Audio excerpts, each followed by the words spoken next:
Good morning everyone, welcome to my YouTube channel. हम पढ़ रहे हैं दज्जाल एक फितना। आज का हमारा टॉपिक है इंश्योरेंस का बिजनेस।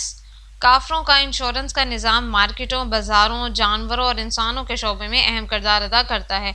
हर एक चीज़ की इंश्योरेंस पर लोगों को कायल किया जाता है, ख्वाह ये इंश्योरेंस इंसानों की हो, दुकानों की हो या फिर गाड़ियों की। इंश्योरेंस के मामले में मार्केटें वो फसलें खरीदती है जो अभी उगी ही नहीं, वो मादनियात ज़ख़ीरा कर लेती है जिन्हें अभी कानों से निकाला ही नहीं गया, और इन जानवरों की इंश्योरेंस रखती है जिन्होंने अभी जन्म ही नहीं लिया। इस तरह मुस्तक़बिल के मंसूबों पर नफ़ा हासिल किया जाता है। इसके अलावा मुमकिन नुकसानात से के लिए इंश्योरेंस कराए ली जाती है जो इन वाक़यात की सूरत में मिल जाती है। इंश्योरेंस की एक साथ बाकायदगी से जमा होती है और इंश्योरेंस क्लेम की सूरत में उनको वो कम से कम रकम अदा कर दी जाती है जो इस चीज़ के ख़रीदते वक्त मार्केट में थी। इस तरह काफिर निज़ाम बेमायनी सरगर्मियों में भी रुपया कमा लेते हैं।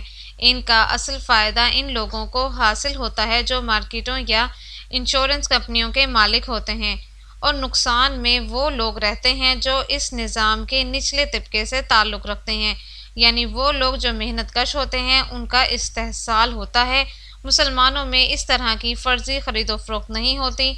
मुसलमान दूसरों से यूँ फ़ायदा नहीं उठाते और इम्कानात के तहत फ़ैसला नहीं करते। लेन देन के मामले में इनके दिलों में खौफ़ खुदा होता है। वो मौका शनासी की बुनियाद पर लोगों की मजबूरियों से फ़ायदा नहीं उठाते। मुसलमानों को अपनी रोज़ी के बारे में फ़िक्र नहीं होती, क्योंकि वो जानते हैं कि रोज़ी देने वाली ज़ात अल्लाह ताला की है और वो बेहतरीन रिस्क देने वाला है। मुसलमान तिजारत में आप सल्लल्लाहु अलैहि वसल्लम की पैरवी करते हैं और वो शफाफ अंदाज से तिजारत का पेशा इख्तियार करते हैं। ख़रीदार को चीज़ की तमाम खूबियाँ और ख़ामियों से आगाह कर दिया जाता है। ज़रूरी अशिया पर 30% से ज़ायद नफ़ा नहीं लिया जाता। मुसलमान हाल को पेश नज़र रखता है और मुस्तक़बिल की फ़िक्र नहीं करता। वो अल्लाह पर भरोसा रखता है और जिन मुसलमानों के साथ मामला करता है उन पर भी एतमाद करता है। लिहाजा इस्लामी माशरे में इंश्योरेंस एक बेमायनी चीज़ है। अगर काफरों के माशरे में इंश्योरेंस गैर ज़रूरी होती तो इंश्योरेंस कंपनियों का वजूद ना होता, ऐसे हालात ही ना होते जिनमें इंश्योरेंस की एक साथ अदा करना पड़ती या इंश्योरेंस की रकम वसूल करना पड़ती। इंश्योरेंस कंपनियां अपनी रकम से कई प्रोग्राम चलाते हैं और अपने वसाइल में इजाफा करती रहती हैं। नेज़ इनके पास अपने मुफादात के तहफ़्फ़ुज़ के लिए कानूनी मशीरों और कानून की मदद भी होती है। वो मोक्कल को अदालत के ज़रिए रकम देते हैं जो कम भी होती है, और इस केस में ताख़ीर भी इन्हीं के मुफाद में होती है। जब दोनों फरीक अदालत का रुख करते हैं तो अदालत के कारोबार में भी चमक आ जाती है, और ये निज़ाम कुफ्र के मरतूब होने की एक और मिसाल है। सब इदारे बाहम मिलजुल कर एक दूसरे को काम फराहम करते हैं।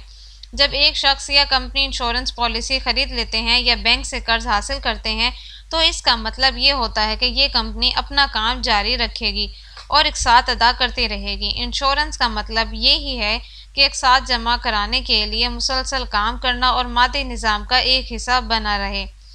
दरअसल ये भी निज़ाम कुफ्र का एक फंदा है जिसमें लोगों को फांस कर ज़्यादा से ज़्यादा काम करने पर मजबूर कर दिया जाता है।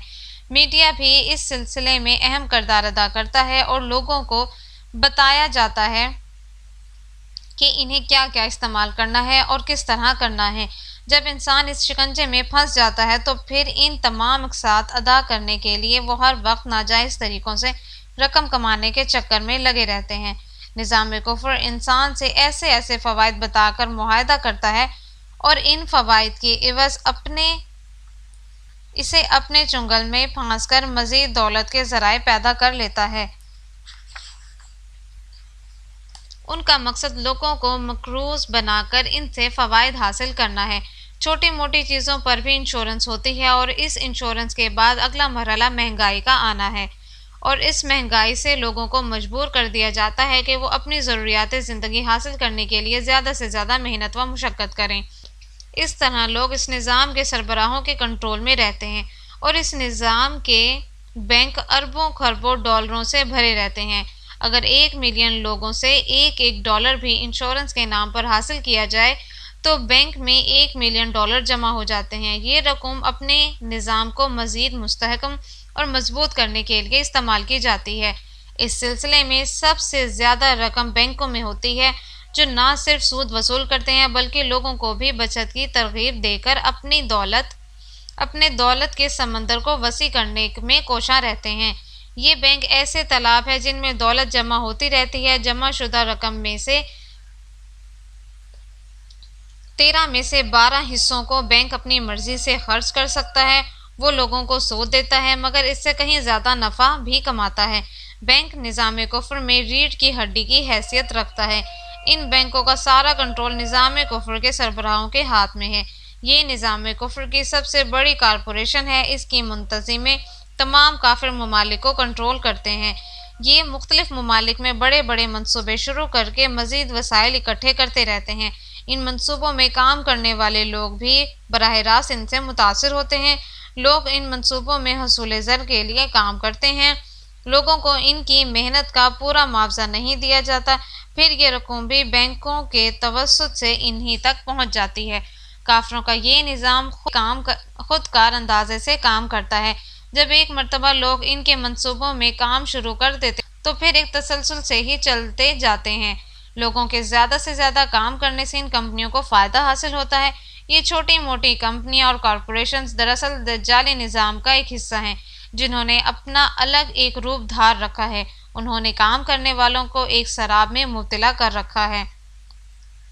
ان کمپنیوں اور کارپوریشنز کے نیٹ ورک کے پس پردہ دجالی نظام کے سربراہ بیٹھے ہوئے ہیں، جو ان کمپنیوں اور کارپوریشنز کے ذریعے زیادہ سے زیادہ لوگوں کو اپنے چنگل میں پھانس کر رکھتے ہیں۔ Thanks for watching my video. Subscribe my channel and press the bell icon.